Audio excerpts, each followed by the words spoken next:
hello लोगोफोर खुलुमबाय नोंथांमोनखौ फिन खेबसेबाव आंनि बड'लेण्ड आइजव इउटुब चेनेलाव बरायहरबाय आसा खालामो नोंथांमोना दासान्दि मोजाङैनो दङ आंबो मोजाङैनो दङ दिनैनि भिडिअखौ नोंथांमोना जोबजासिम नायगोन होननानै आं बड'लेण्ड आइजवआ मिजिंथिबाय नंगौ बे खोथाया सैथो जों बर'जों बर' गावजों गाव हेफाजाब होलायनांगौआ जोंनि गोनांथि होननानै आं सानो आरो हेफाजाब मोननो जों गासैबो लुबैयो बेनिखायनो आं नोंथांमोननि सिगाङाव मोनसे गोनां खोथा लानानै फैदों बेखौ नोंथांमोना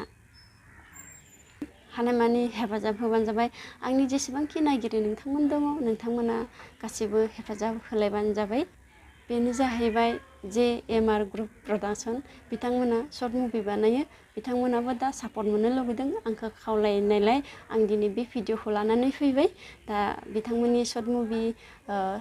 नैथि खोन्दो फैगासिनो दङ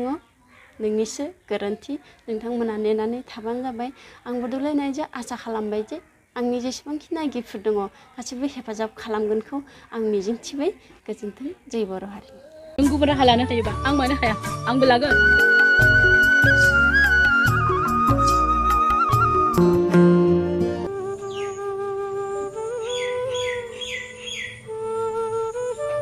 आयौ बेहालाय बोरै सिख्लायानो हाबा जानाय हौवाखौ मोनैनि थाखायनो गावनि